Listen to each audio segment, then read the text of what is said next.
everyone. നമ്മൾ ഇന്ന് discuss ചെയ്യാൻ പോകുന്നത് command line arguments and variable length arguments in ജാവയാണ്. സോ എന്താണ് ഒരു കമാൻഡ് ലൈൻ ആർഗ്യുമെൻറ്റ്? അതായത് നമുക്കിപ്പോൾ ഒരു പ്രോഗ്രാം റൺ ചെയ്യാൻ പോവുകയാണ്. നമ്മൾ സാധാരണ പ്രോഗ്രാം റൺ ചെയ്യുന്നത് ആദ്യം ജാവ സി വെച്ചിട്ട് നമ്മൾ കമ്പൈൽ ചെയ്യുന്നു. എന്നിട്ട് ജാവ ആ പ്രോഗ്രാമിൻ്റെ പേര് എന്ന് പറഞ്ഞാണ് നമ്മൾ റൺ ചെയ്യുന്നത്. ഈ റൺ ചെയ്യുന്ന സമയത്ത് ആ പ്രോഗ്രാമിലേക്ക് നമുക്ക് എന്തെങ്കിലും ഇൻഫർമേഷൻ കൊടുക്കാനുണ്ട്, പാസ് ചെയ്യാനുണ്ട് എങ്കിൽ we can pass it by command line arguments. So നമ്മൾ കമാൻഡ് ലൈൻ എന്ന് പറയാൻ കാരണം നമ്മൾ കമ്പൈൽ ചെയ്യാൻ ചെയ്യുന്നത് കമാൻഡ് പ്രോംപ്റ്റിലാണ്. So we are giving some instruction.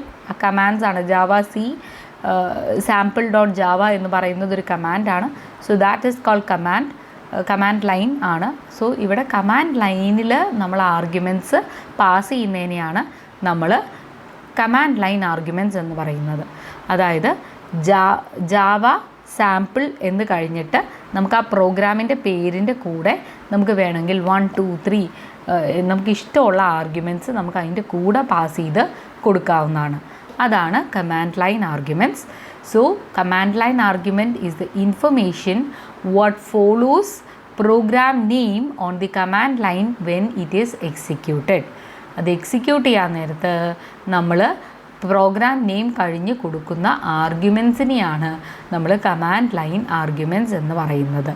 So command line arguments നമ്മൾ ഒരു സ്ട്രിങ്ങിലാണ് സ്റ്റോർ ചെയ്യുന്നത്.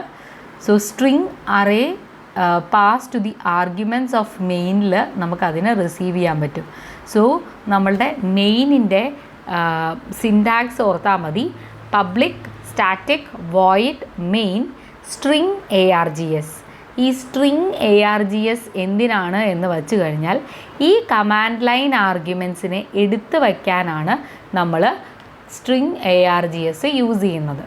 സോ ഇപ്പോൾ we have a class called command line public static void main string ARGS int I equal to 0 I less than ARGS dot length എന്ന് പറയുന്നത് ഒരു string ഫങ്ഷനാണ്. അത് length കണ്ടുപിടിക്കാൻ, അതായത് ആ സ്ട്രിങ്ങിൻ്റെ എത്ര സൈസ് ഉണ്ട് എന്ന് കണ്ടുപിടിക്കാനാണ് നമ്മൾ യൂസ് ചെയ്യുന്നത്. ആ ലെങ്ത്ത് എത്തുന്നത് വരെ പ്ലസ് ചെയ്യാനാണ് പറഞ്ഞേക്കുന്നത്. സോ നമ്മൾ ഓരോ ആർഗ്യുമെൻറ്റ്സിനെ എടുത്ത് ആർഗ്യുമെൻറ്റ് ഓഫ് ഐ, അതായത് 0th ആർഗ്യുമെൻറ്റ്, ഫസ്റ്റ് ആർഗ്യുമെൻറ്റ്, അങ്ങനെ ഓരോ ആർഗ്യുമെൻറ്റ്സ് പ്രിൻ്റ് ചെയ്യാനാണ് ARGS കോഡ്സിൻ്റെ അകത്ത്. പ്ലസ് ഐ പറയുമ്പോൾ ഐൻ്റെ വാല്യൂ ഓരോ തവണയും മാറിക്കൊണ്ടിരിക്കും. 0 1 2 3 up to 5 വരും.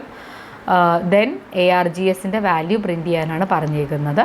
സോ നമ്മളിപ്പോൾ ആ പ്രോഗ്രാമിനെ റൺ ചെയ്യുമ്പോൾ ഇങ്ങനെയാണ് കൊടുക്കുന്നത് എങ്കിൽ Java command line this is A test 100-1 എന്ന് കൊടുക്കുകയാണ് എങ്കിൽ ഇവിടെ ഈ ദിസ് ഈസ് എ ടെസ്റ്റ് 100-1 ഇതെല്ലാം കമാൻഡ് ലൈൻ എന്ന പ്രോഗ്രാമിൻ്റെ ആർഗ്യുമെൻറ്റ്സ് ആണ്.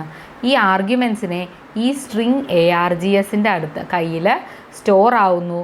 നമ്മൾ അതിന് ഓരോന്നിനെ പ്രിൻ്റ് ചെയ്യാൻ പറയുകയാണെങ്കിൽ ARGS ഓഫ് 0ൽ ദിസ് കിട്ടും, ARGS ഓഫ് 1ൽ ഈസ് കിട്ടും, ARGS ഓഫ് 2ൽ എ കിട്ടും, 3ൽ ടെസ്റ്റ് കിട്ടും, 4ൽ 100 കിട്ടും, 5ൽ -1 കിട്ടും. This is how command line arguments work ചെയ്യുന്നത്. നമ്മൾ പ്രോഗ്രാം റൺ ചെയ്യുന്ന സമയത്ത് പ്രോഗ്രാമിലേക്ക് നമ്മളായിട്ട് കൊടുക്കുന്ന കുറച്ച് ഇൻപുട്ടുകൾ അല്ലെങ്കിൽ ആർഗ്യുമെൻറ്റ്സ് ആണ് നമ്മുടെ കമാൻഡ് ലൈൻ ആർഗ്യുമെൻറ്റ്സ് എന്ന് പറയുന്നത്. So that is about command line arguments. ഇനി നെക്സ്റ്റ് ഒരു കൈൻഡ് ഓഫ് ആർഗ്യുമെൻറ്റ്സ് ആണ് വേരിയബിൾ ലെങ്ത് ആർഗ്യുമെൻറ്റ്സ്. ജാവയിൽ ഒരു മെത്തേഡ് എടുക്കുകയാണെങ്കിൽ ആ മെത്തേഡിന് നമ്മൾ ആർഗ്യുമെൻറ്റ്സ് എഴുതി കൊടുക്കാറുണ്ട്. ആഡ് ഓഫ് ഇൻറ്റ് എ ഇൻറ്റ് ബി എന്നൊക്കെ പറഞ്ഞ് നമ്മൾ ആർഗ്യുമെൻറ്റ്സ് കൊടുക്കാറുണ്ട്. ആ ആർഗ്യുമെൻറ്റ്സിൻ്റെ നമ്പർ ഇപ്പം നമുക്ക് കൃത്യമായിട്ട് അറിയില്ല എത്ര ആർഗ്യുമെൻറ്റ്സ് വരുന്ന നമുക്കൊരു ഉറപ്പില്ല എന്നുണ്ടെങ്കിൽ നമുക്ക് വേരിയബിൾ ലെങ്ത് ആർഗ്യുമെൻറ്റ്സ് അല്ലെങ്കിൽ ARGS വേണമെങ്കിൽ അല്ലെങ്കിൽ വേരിയബിൾ ലെങ്ത് ആർഗ്യുമെൻറ്റ്സ് യൂസ് ചെയ്യാം. അതായത് നമുക്ക് നമ്പർ ഓഫ് ആർഗ്യുമെൻറ്റ്സ് എത്ര വരും എന്ന് നമുക്ക് ഉറപ്പില്ലാത്ത കേസസിൽ വേരിയബിൾ ലെങ്ത് ആർഗ്യുമെൻറ്റ്സ് ആണ് എന്ന് നമുക്ക് പറയാം. സോ ഇപ്പോൾ ഒരു എക്സാമ്പിളായിട്ട് a method that opens an internet connection my take a user name, password, file name, protocol and so on. ഇതിപ്പോൾ എന്തൊക്കെയാണ് ഉള്ളതെന്ന് നമുക്ക് ഉറപ്പില്ല. But supply default if some information is not provided. ഇപ്പോൾ ചില ഇൻഫർമേഷൻ തന്നിട്ടില്ലെങ്കിൽ അതിനൊരു ഡിഫോൾട്ട് കൊടുക്കുക. സോ നമ്മൾ ഇങ്ങനെ it is better to pass only arguments to which the default do not apply. Default വരാത്ത ബാക്കിയുള്ളത് പാസ് ചെയ്യായിരിക്കും നല്ലത്. ഇങ്ങനെയൊക്കെ വരുമ്പോൾ നമുക്ക് ഈ ഒരു VAR വേരിയബിൾ ലെങ്ത് ആർഗ്യുമെൻറ്റ്സ് ആയിരിക്കും ഇവിടെ അത്യാവശ്യം. ഇപ്പോൾ നമ്മുടെ പ്രിൻ്റ് എന്ന് പറയുന്ന മെത്തേഡ്, പ്രിൻ്റ് അകത്ത് നമുക്ക് എത്ര വേണേലും ആർഗ്യുമെൻറ്റ്സ് കൊടുക്കാം. അതാണ് പ്രിൻ്റ് ഒരു പ്രത്യേകത. So that is kind of an example of A variable length argument. So നമുക്ക് വേരിയബിൾ ലെങ്ത് ആർഗ്യുമെൻറ്റ്സിനെ എങ്ങനെ ഹാൻഡിൽ ചെയ്യാം എന്ന് നോക്കാം. ഇപ്പോൾ maximum number of if the maximum number of arguments small ആണ്, നോൺ ആണ് എങ്കിൽ നമ്മൾ എന്ത് ചെയ്യും? ഓരോ തവണയും ഒരു ഓവർലോഡഡ് വേർഷൻ നമ്മൾ ക്രിയേറ്റ് ചെയ്യും. അതായത് ഇപ്പോൾ നമുക്ക് എത്ര ആർഗ്യുമെൻറ്റ്സ് ഉണ്ടെന്ന് നമുക്ക് കൃത്യമായിട്ട് അറിയാം. ഇപ്പോൾ റെക്റ്റാങ്കിളിൻ്റെ ഏരിയ കണ്ടുപിടിക്കണം, സ്ക്വയറിൻ്റെ ഏരിയ കണ്ടുപിടിക്കണം, സർക്കിളിൻ്റെ ഏരിയ കണ്ടുപിടിക്കണം. ഇതിനെല്ലാത്തിനും വരുന്ന നമ്പർ ഓഫ് ആർഗ്യുമെൻറ്റ്സ് നോൺ ആണ്. എല്ലാത്തിൻ്റെയും ആ ഇക്വേഷൻ മാത്രമാണ് മാറുന്നുള്ളൂ. എല്ലാം ചെയ്യുന്നത് ഏരിയ തന്നെയാണ് കണ്ടുപിടിക്കുന്നത്. സോ ഇങ്ങനൊരു കേസാണെങ്കിൽ it is better to go for overloading. Method overloading use ചെയ്തിട്ട് നമുക്ക് സിമ്പിളായിട്ട് ഇത് ചെയ്യാൻ പറ്റും. അതല്ല, ഇപ്പോൾ maximum number of potential arguments ലാർജാണ്. അതായത് എത്ര ആർഗ്യുമെൻറ്റ് വരും നമുക്ക് ഉറപ്പില്ല. വന്നാൽ തന്നെ ആർഗ്യുമെൻറ്റ്സിൻ്റെ ലെങ്ത് കൂടുതലാണ് എങ്കിൽ, അല്ലെങ്കിൽ അൺനോൺ ആണ് എങ്കിൽ, ദെൻ ആർഗ്യുമെൻറ്റ്സിനെ നമുക്ക് ഒരു അറയിൽ വച്ചിട്ട് ആ അറേനെ നമുക്ക് നമ്മുടെ മെത്തേഡിലേക്ക് അയക്കാവുന്നതേ ഉള്ളൂ. So this is an example for a variable length argument. So ഇവിടെ പാസ് അറേ എന്ന് പറയുന്നൊരു ക്ലാസ് ഉണ്ട്. ഹിയർ ഇതിൻ്റെ അകത്ത് തന്നെയാണ് മെയിൻ കിടക്കുന്നത്. സോ അതിന് മുകളിൽ ടെസ്റ്റ് എന്ന് പറയുന്ന ഒരു method, it's A static method. So static എന്ന് പറയുമ്പോൾ ഈ മെത്തേഡ് ആദ്യമേ തന്നെ ഇവാലുവേറ്റ് ചെയ്യും. അതിനാണ് സ്റ്റാറ്റിക് എന്ന് പറയുന്നത്. So system.out.println number of arguments plus v.length contents എന്നാണ് പറഞ്ഞിരിക്കുന്നത്. വിൻ്റെ ലെങ്ത്ത് പ്രിൻ്റ് ചെയ്യും, കണ്ടൻസ് എന്താണോ അതും പ്രിൻ്റ് ചെയ്യും. 4x കോളൻ v എന്ന് പറഞ്ഞാൽ 4 ഈച്ച് എന്നാണ് അതിൻ്റെ മീനിങ്.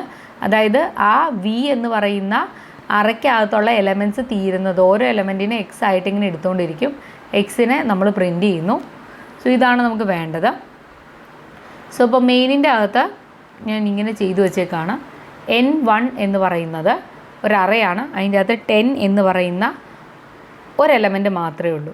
N2ൻ്റെ അകത്ത് 1, 2, 3 എന്ന് പറയുന്ന 3 എലമെൻറ്റ്സ് ഉണ്ട്. N3ക്കകത്ത് ഒന്നുമില്ല. ഇനിയിപ്പം ഞാൻ ടെസ്റ്റ് ഓഫ് N1 എന്ന് വിളിക്കുകയാണ്. ഇതിൻ്റെ സെയിം മെത്തേഡിൻ്റെ ഉള്ളിൽ തന്നെ ആയതുകൊണ്ടാട്ടോ ഒബ്ജക്റ്റ് ഒന്നും ക്രിയേറ്റ് ചെയ്യാത്തത്. ഡിഫറെൻറ്റ് മെത്തേഡിൻ്റെ അകത്തായിരുന്നു എങ്കിൽ ഒബ്ജക്റ്റ് ക്രിയേറ്റ് ചെയ്ത് തന്നെ ചെയ്യേണ്ടി വരും. ഇതിപ്പോൾ പാസറേ എന്ന് പറയുന്ന സെയിം ക്ലാസ്സിൻ്റെ ഉള്ളിൽ തന്നെയാണ് മെയിൻ കിടക്കുന്നത്. അതുകൊണ്ട് അതിനെ ഡയറക്റ്റ്ലി യൂസ് ചെയ്യാം. അതുകൊണ്ടാണ് നമ്മൾ ടെസ്റ്റ് ഓഫ് N1 എന്ന് പറഞ്ഞ് നമ്മൾ വിളിച്ചിരിക്കുന്നത്. അതല്ലായിരുന്നു എങ്കിൽ ഒബ്ജക്റ്റ് ക്രിയേറ്റ് ചെയ്തിട്ട് object.test_n1 എന്ന് വിളിക്കേണ്ട വന്നേനെ. സോ ടെസ്റ്റ് ഓഫ് N1 എന്ന് പറയുമ്പോൾ ഇവിടെ വിൻ്റെ അകത്ത് N1 പാസ്സാവുന്നു. സോ നമ്മൾ നമ്പർ ഓഫ് ആർഗ്യുമെൻറ്റ്സ് പ്രിൻ്റ് ചെയ്യും. നമ്പർ ഓഫ് ആർഗ്യുമെൻ്റ് എന്ന് പ്രിൻ്റ് ചെയ്തു. v.length എന്നിൻ്റെ ലെങ്ത്ത് എന്ന് പറഞ്ഞാൽ എന്നിലാകെ ഒരു എലമെൻ്റ് ഉള്ളൂ. സോ 1 എന്ന് പ്രിൻ്റ് ചെയ്യുന്നു. ഇനി അതിൻ്റെ കണ്ടൻസ് പ്രിൻ്റ് ചെയ്യണം. സോ ഇതെന്ന് പറയുന്ന 4 ഈച്ച് ആണ്. അപ്പോൾ ഓരോ എലമെൻറ്റിനെ എടുക്കുന്നു, ഡിസ്പ്ലേ ചെയ്യുന്നു, അങ്ങനെ ചെയ്തോളൂ. അപ്പോൾ എക്സിനെ പ്രിൻ്റ് ചെയ്യുന്നു. അപ്പോൾ ആകെ ഒരു എലമെൻ്റ് ഉള്ളൂ, 10 എന്ന് പ്രിൻ്റ് ചെയ്തു, കഴിഞ്ഞു. സോ നെക്സ്റ്റ് ഇതൊരു ന്യൂ ലൈൻ കിട്ടാൻ വേണ്ടിയിട്ട് നമ്മൾ കൊടുത്തേക്കുന്നു എന്നേ ഉള്ളൂ. ഇനി അടുത്തത് N2നെ N2നെ വച്ചിട്ട് നമ്മൾ ടെസ്റ്റിനെ വിളിക്കുകയാണ്. സോ N2 ടെസ്റ്റ് ഓഫ് N2ന് 3 ആർഗ്യുമെൻ്റ് ഉണ്ട്. സോ ഇവിടെ വീണ്ടും നമ്പർ ഓഫ് ആർഗ്യുമെൻറ്റ്സ് എന്ന് ഒരു തവണ പ്രിൻ്റ് ചെയ്യുന്നു. ഈ ഫോർ ലൂപ്പ് എക്സിക്യൂട്ട് ചെയ്യുമ്പോൾ ആദ്യം കണ്ടൻസ് എന്നത് കഴിഞ്ഞിട്ട് ഫോർ ലൂപ്പ് എക്സിക്യൂട്ട് ചെയ്യുമ്പോൾ ആദ്യം 1 വരുന്നു, പിന്നെ 2 വരുന്നു, പിന്നെ 3 വരുന്നു. ഇത് കഴിഞ്ഞ് കഴിയുമ്പോൾ ഇനി നമ്മളോട് പറഞ്ഞേക്കുന്നത് N3നെ കോൾ ചെയ്യാനാണ്. N3ക്കകത്ത് കണ്ടൻസ് ഒന്നുമില്ല. So number of length v dot length എന്ന് പറയുമ്പോൾ തന്നെ 0 വരുന്നു. കണ്ടൻസ് എന്ന് പറഞ്ഞ് ഒന്നും വരുന്നില്ല. ദിസ് ഈസ് ഹൗ നമ്മൾ വേരിയബിൾ ലെങ്ത്ത് ആർഗ്യുമെൻറ്റ്സ് ഉണ്ട് എങ്കിൽ നമുക്കൊരു അറേ ആയിട്ട് ഇങ്ങനെ സെൻഡ് ചെയ്യാനായിട്ട് പറ്റും. So old method required that these arguments be manually packed into an array prior to calling the function test ചെയ്യണമായിരുന്നു. ഇനി നമുക്ക് ഈ വേരിയബിൾ ലെങ്ത് ആർഗ്യുമെൻറ്റ്സിനെ നമുക്കിപ്പോൾ ഒരു മെത്തേഡിലേക്ക് വേരിയബിൾ ലെങ്ത് ആയിട്ടുള്ള ആർഗ്യുമെൻറ്റ് വരും എന്നുള്ളത് എങ്ങനെ ഡിക്ലെയർ ചെയ്യാമെന്ന് നോക്കാം. ഇപ്പോൾ വേരിയബിൾ ലെങ്ത് ഒന്നെങ്കിൽ നമുക്ക് അറേ ആയിട്ട് ചെയ്യാവുന്നേ ഉള്ളൂ. അതല്ല എങ്കിൽ നമുക്കിതാ ഇങ്ങനെ ഈ ഒരു 3 ഡോട്ട്സ് യൂസ് ചെയ്തിട്ട് നമുക്ക് റെപ്രസെൻറ്റ് ചെയ്യാം. This is A variable length argument. ഇതിൻ്റെ അകത്ത് 0 ഓർ മോർ ആർഗ്യുമെൻറ്റ്സ് വരാനുള്ള ചാൻസ് ഉണ്ട് എന്ന് നമുക്ക് പറഞ്ഞു കൊടുക്കാം. ഇൻഡ് ഡോട്ട് വി എന്ന് പറഞ്ഞു കഴിഞ്ഞാൽ here the compiler syntax tells the compiler that test can be called 0 or more arguments. 0 arguments ആയിട്ടോ മോർ ആർഗ്യുമെൻറ്റ്സ് ആയിട്ടോ ഇതിൻ്റെ അകത്ത് വർക്ക് ചെയ്യാമെന്നാണ് അതിൻ്റെ മീനിങ്. ഇതിൻ്റെ അകത്ത് ആ 3 ഡോട്ടാണ് ഇത് ഡിനോട്ട് ചെയ്യുന്നത്. ഫോർ എക്സാമ്പിൾ ഇവിടെ എഗെയിൻ പാസ് അറേ എന്ന് പറയുന്ന ഒരു അറേയാണ്. സോ ഇവിടെ സ്റ്റാറ്റിക് ആയിട്ടുള്ളൊരു മെത്തേഡ് ടെസ്റ്റ് നമ്മൾ നേരത്തെ നമ്മൾ അറേ ആയിട്ട് കൊടുത്തെങ്കിൽ ഇവിടെ ഡോട്ട് 3 ഡോട്ട് വി എന്നാണ് കൊടുക്കുന്നത്. സെയിം പ്രോഗ്രാമാണ്, ആകെ വ്യത്യാസം ഇത് മാത്രമേ ഉള്ളൂ. ഇങ്ങനെ കൊടുത്താലും സെയിം രീതിക്കാണിത് വർക്ക് ചെയ്യുന്നത്. ഇവിടെ ഇത് കൊടുക്കുമ്പോൾ നമ്മൾ അറേ ആയിട്ട് എടുത്ത് പറയേണ്ട.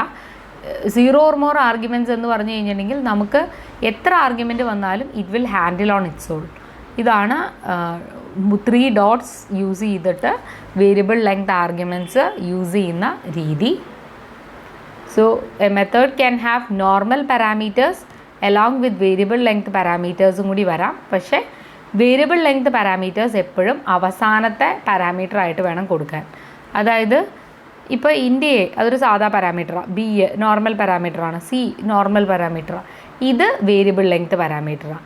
ഇതെപ്പോഴും ഏറ്റവും അവസാനമേ കിടക്കാൻ പാടുള്ളൂ, ആദ്യം വരാൻ പാടില്ല, നടുക്കം കിടക്കാൻ പാടില്ല. ഇങ്ങനെ കൊടുത്താൽ ദിസ് ഇസ് ആൻ എറർ.